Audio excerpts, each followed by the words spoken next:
ಎಲ್ಲರಿಗೂ ನಮಸ್ಕಾರ.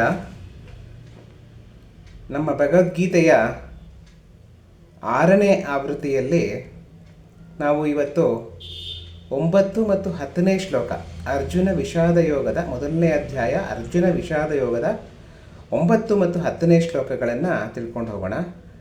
ಹಿಂದೆ ಹೇಳಿರೋ ಹಾಗೆ ದುರ್ಯೋಧನ ದ್ರೋಣಾಚಾರ್ಯರ ಹತ್ರ ಬಂದು ಅವರ ಸೈನ್ಯದ ಒಂದು ಬಲಾಬಲವನ್ನು ಒಂದು ಸಮೀಕ್ಷೆ ಮಾಡ್ತಾ ಇದ್ದಾನೆ.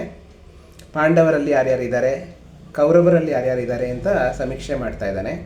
ಅವನ್ನೆಲ್ಲ ಹೇಳ್ದ ಯಾರ್ಯಾರಿದ್ದಾರೆ ಅಂತ. ಅದನ್ನೇ ಮುಂದುವರಿಸ್ತಾ 9ನೇ ಶ್ಲೋಕದಲ್ಲಿ ಹೇಳ್ತಾನೆ, ಅನ್ಯೇಚ ಬಹವಃ ಶೂರ ಮದರ್ತೆ ತ್ಯಕ್ತ ಜೀವಿತ ನಾನಾ ಶಸ್ತ್ರ ಪ್ರಹರಣಾ ಸರ್ವೇ ಯುದ್ಧ ವಿಶಾರದಾಹ ಅಂತ ಹೇಳ್ತಾನೆ. ಅಂದರೆ ಏನು ಅಂದರೆ, ಇನ್ನೂ ತುಂಬ ಜನ ಇದ್ದಾರೆ. ಅವರೆಲ್ಲರೂ ಎಲ್ಲ ಅಸ್ತ್ರಶಸ್ತ್ರಗಳಲ್ಲಿ ಪರಿಣಿತಿ ಹೊಂದಿರೋರು, ಭೀಮ ಅರ್ಜುನನ ರೀತಿಯಲ್ಲಿ ಪರಾಕ್ರಮಿಗಳು, ಶಸ್ತ್ರ ಸಂಪನ್ನರು. ಅಂಥವರೆಲ್ಲ ನನಗೆ ಪ್ರಾಣ ಕೊಡೋಕ್ಕೋಸ್ಕರ, ನನಗೆ ಪ್ರಾಣ ಕೊಟ್ಟಾದರೂ ಯುದ್ಧವನ್ನು ಗೆಲ್ಲಬೇಕು ಅಂತ ಮನಸ್ಸು ಮಾಡಿ ಎಲ್ಲರೂ ಬಂದು ಅವರವ್ರ ಸೈನ್ಯದ ಸಮೇತ ಬಂದು ನಿಂತಿದ್ದಾರೆ. ಇದರಲ್ಲಿ ನಾವೇನು ಹೆದರಬೇಕಾಗಿಲ್ಲ, ನಮ್ಮ ಸೈನ್ಯ ಬಲ ಅಪರಿಮಿತವಾಗಿದೆ ಅಂತ ಹೇಳ್ತಾನೆ.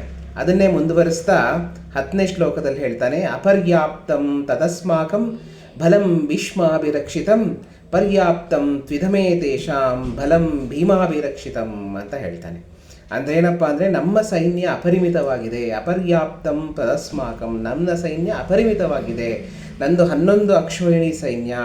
ನನ್ನ ಜೊತೆ ಬೇಕಾದಷ್ಟು ಈ ಭರತಖಂಡದ ಸುಮಾರು ಜನ ರಾಜ ಮಹಾರಾಜರು ನನ್ನ ಜೊತೆಯಲ್ಲಿದ್ದಾರೆ. ಅದು ಭೀಷ್ಮರಿಂದ ಸಂರಕ್ಷಿತವಾಗಿದೆ. ಕುರುವೃದ್ಧ ಮಹಾಪರಾಕ್ರಮಿ ಭೀಷ್ಮರಿಂದ ಅದು ರಕ್ಷಿತವಾಗಿದೆ. ಆದರೆ ಭೀಮನಿಂದ ರಕ್ಷಿತವಾಗಿರುವಂತಹ ಪಾಂಡವರ ಸೈನ್ಯ ನಮಗೆ ಹೋಲಿಸಿದ್ರೆ ಕಡಿಮೆನೇ ಇದೆ. ಅವ್ರದ್ದು ಬರೀ 7 ಅಕ್ಷೋಹಿಣಿ ಸೈನ್ಯ. ನಮ್ಮ ಜೊತೆ ಇರುವಂತಹ ಪರಾಕ್ರಮಿಗಳ ಸಂಖ್ಯೆ ಜಾಸ್ತಿಯಾಗಿದೆ ಹೊರತು ಅವ್ರದ್ರಲ್ಲಿ ತುಂಬ ಕಡಿಮೆ ಇದೆ. ಆದ್ದರಿಂದ ನಾವು ಯಾವುದೇ ರೀತಿಯಿಂದ ಭಯಪಡಬೇಕಾಗಿಲ್ಲ. ನಮ್ಮದೇ ಸೈನ್ಯ ಗೆಲ್ಲತ್ತೆ. ನಾವೇ ಈ ಯುದ್ಧದಲ್ಲಿ ಗೆದ್ದು ರಾಜ್ಯವನ್ನು ಅನುಭವಿಸ್ತೀವಿ. ಪಾಂಡವರಿಗೇನು ರಾಜ್ಯ ಕೊಡಬೇಕಾಗಿಲ್ಲ ಅನ್ನೋ ಒಂದು ದೃಷ್ಟಿಯಿಂದ ದುರ್ಯೋಧನ ದ್ರೋಣಾಚಾರ್ಯರಿಗೆ ಹುರಿದುಂಬಿಸಿ ಹೇಳ್ತಾನೆ. ಅದೇ ಥರ ಮುಂದೇನು ಇದನ್ನೇ ಹೇಳಿಕೊಂಡು ಯುದ್ಧದಲ್ಲಿ ಏನೇನು ನಡೆಯುತ್ತೆ ಅಂತ ಹೇಳ್ತಾ ಹೋಗ್ತಾನೆ. ದುರ್ಯೋಧನ ಏನು ಮಾಡ್ಬೋದು ಮುಂದೆ ಅಂತ ಸಮಾಲೋಚನೆ ಮಾಡೋಕ್ಕೆ ಹೇಳ್ತಾನೆ. ಅದನ್ನು ನಾವು ಮುಂದಿನ ಸಂಚಿಕೆಯಲ್ಲಿ ನೋಡೋಣ. ನಮಸ್ಕಾರ.